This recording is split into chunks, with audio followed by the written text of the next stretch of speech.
Siang ini suasana rumah makan sedang ramai. Seperti biasa, sudah jam makan siang.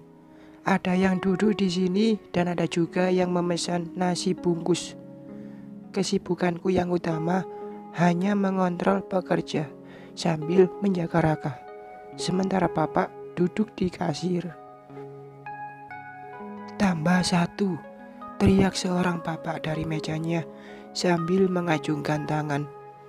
"Di meja 3 tambah 1, Don," sautku pada Doni, salah satu yang bertugas menghidangkan.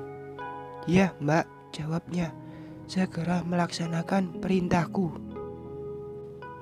"Pak, nasi 5 bungkus pakai rendang," ucap seorang ibu-ibu baru datang. Ia salah satu pelanggan tetap karena bekerja di kantor lurah yang tak jauh dari sini. "Ditunggu ya, Bu," jawab bapak ke ibu itu.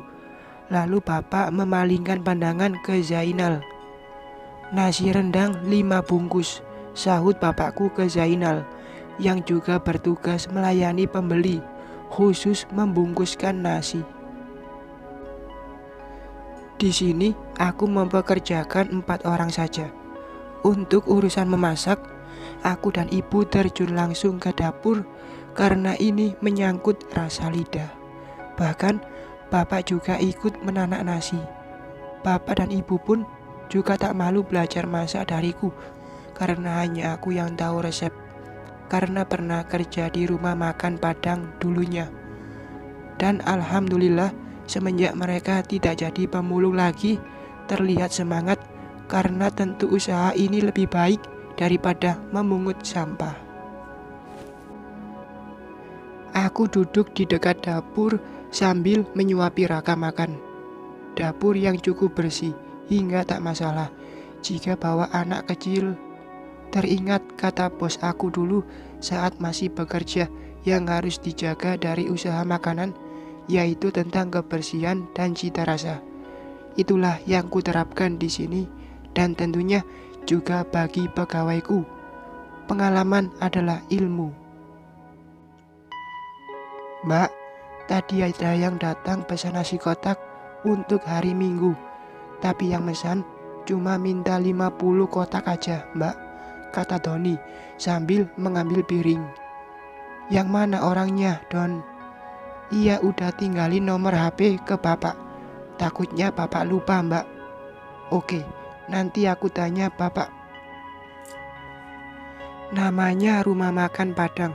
Ramainya setiap siang waktu jam makan siang. Kadang semakin ramainya aku juga ikut turun tangan menghidangkan. Dan kebiasaan yang aku konsumsi jika ingin bertenaga kuat yaitu teh telur campur air jahe dan susu kental manis. Alhamdulillah selalu bertenaga meskipun malamnya juga mengetik cerbung. Jam sudah menunjukkan jam 2 siang. Rumah makan sudah mulai sepi. Kini aku mulai duduk di kasir karena bapak ikut rapat panitia masjid. Sementara ibu membawa Raka main ke rumah tetangga. Bahkan jika sepi begini digunakan kesempatan buka Facebook untuk jualan skincare. Jika ada jalan menghasilkan uang, kenapa aku bermalas-malasan meskipun sudah punya tabungan? Suatu saat aku ingin Raka bisa tamat S2 yang diandalkan hanya diriku sendiri, menabung sebanyak-banyaknya untuk masa depan anak. Tak lama kemudian ada sebuah mobil datang lalu parkir depan rumah makanku. Mungkin itu pembeli baru karena baru pertama kali lihat. Mobil itu datang ke sini, lalu pintu mobil dibuka. "Hinur dan Jaka, ngapain ia ke sini?" batinku bertanya. Karena mereka melangkah mendekat, bisa jadi mau beli nasi. Siapapun itu, pembelinya tetap dilayani. "Kami pesan nasi pakai rendang dan asam pede ikan," pinta Inur dengan lagak sok seperti orang kaya belanja. Dan Jaka pun seperti itu. Kacamata hitam tak dilepas dari mata mereka. "Ditunggu ya, Mbak," jawabku seolah baru mengenal mereka. Doni, nasi 2 pakai rendang dan ikan asam pade, sahutku ke Doni. Iya mbak, jawab Doni, lalu segera melakukan apa yang aku perintahkan. Aku tetap duduk di kasir tanpa memperdulikan mereka lagi. Bahkan tak menegur sapa karena bagiku mereka bukan saudara atau siapa-siapa. Jika aku memilih seperti ini, itu lantaran apa yang telah terjadi. Tapi heran saja, dari mana mereka dapat mobil? Setahuku, Jaka sudah tak punya pekerjaan. Kenapa aku memikirkan yang bukan urusanku? Bisa jadi dari orang tua Inur, mungkin.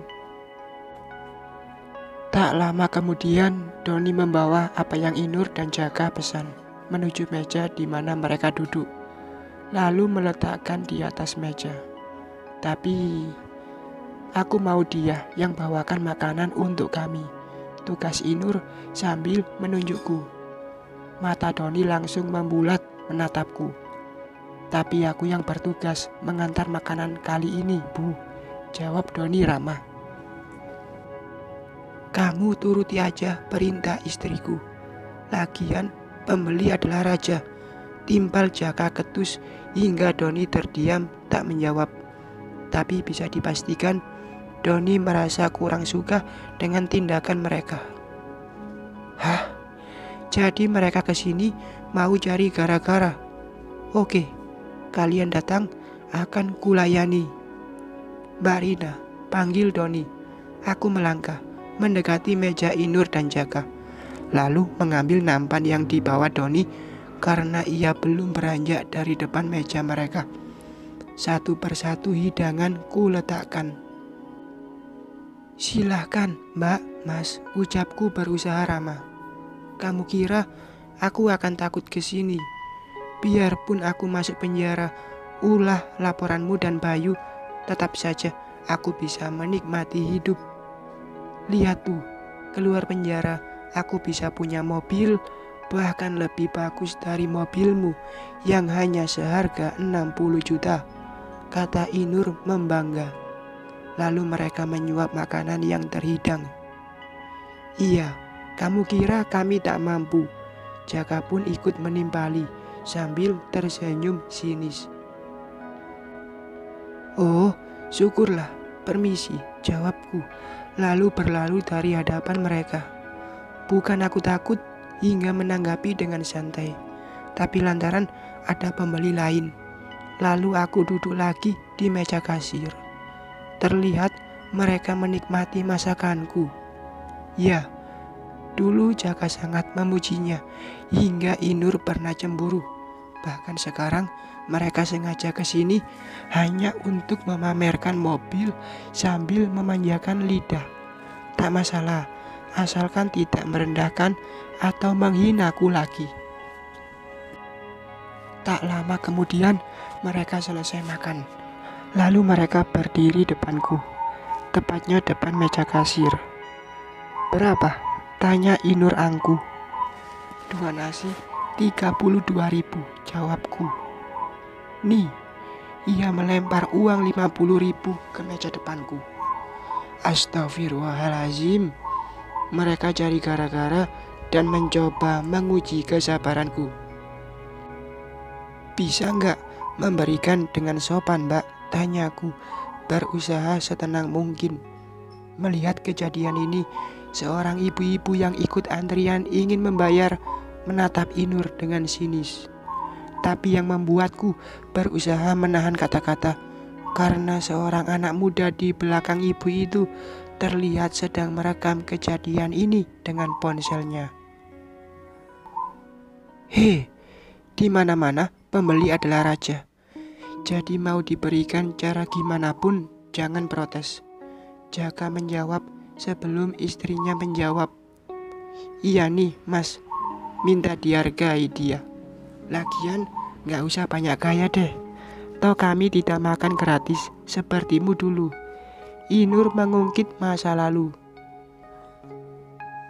Maaf jika masih panjang yang ingin dikatakan. Sebaiknya kami duluan bayar. Capek nih ngantri. Ibu-ibu di belakang Inur menyahut hingga Inur dan Jaka menoleh ke belakang. Sabar napa? Lagian salah siapa ngantri di belakang kami? Iya nih, lagian kami makan tidak gratis. Urusin saja hijabmu yang berantakan. Masa perempuan gak rapi? Astaga, Jaka ikut berkomentar seperti Inur. Di sini aku bingung antara Jaka dan Inur, mana yang suami dan mana yang istri.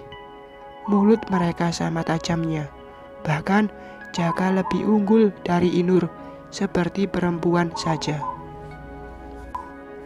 Hei mas, aku ngomong baik-baik. Jika berdiri lama dan membahas yang tidak penting, sebaiknya sana di pojokan. Aku makan juga tidak gratis. Ini mau bayar. Ibu itu juga tak mau kalah dari Jaka. Aku pastikan suamimu tak betah lama-lama. Sudah mulut bau, jerawatan lagi.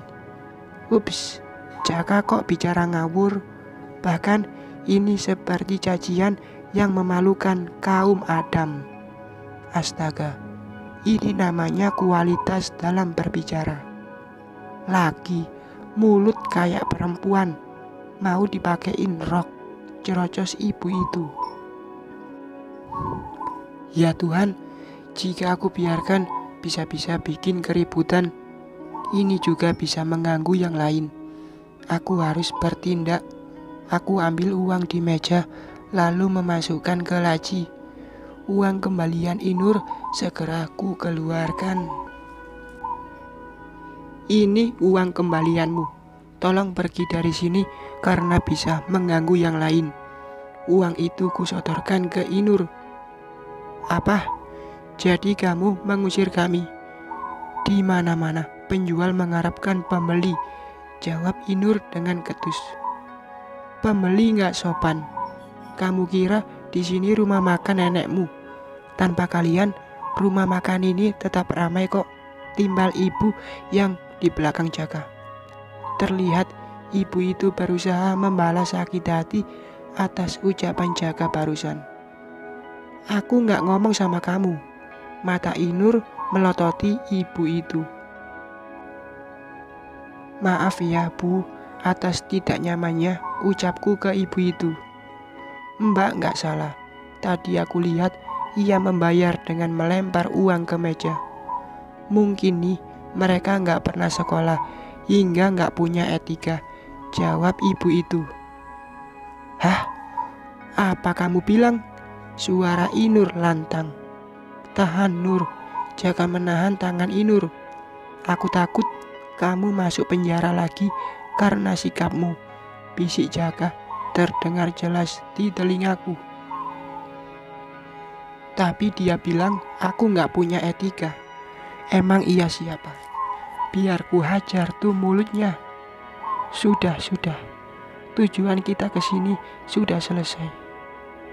Ih, Inur mengambil uang kembaliannya dengan kesal. Awas kau nenek tua, ancam Inur sambil berlalu. Sekolah yang benar, biar beretika. Sorak ibu itu tak mau kalah. Biar kamu tahu, aku dan suamiku tamat sarjana. Dan kami punya mobil, jadi gak bakalan membutuhkan kamu atau dia yang duduk di meja kasir itu. Inur menunjuk ibu itu, lalu menunjuk aku. Dasar pasangan gila. Mulut mereka sama tajamnya. Pantas serasi, sama-sama gak berakhlak. Cerocos ibu itu lagi menatap mereka. Lalu Inur dan Jaka pergi. Syukurlah tidak terjadi pergulatan di sini. Ayo Ma, ucap pemuda yang merekam tadi. Ya bentar, dibayar dulu, jawab ibu itu sambil merogoh uang dari sakunya. Ini Mbak, ia menyodorkan uang 100.000 padaku. Besok-besok jangan terima mereka beli di sini Mbak.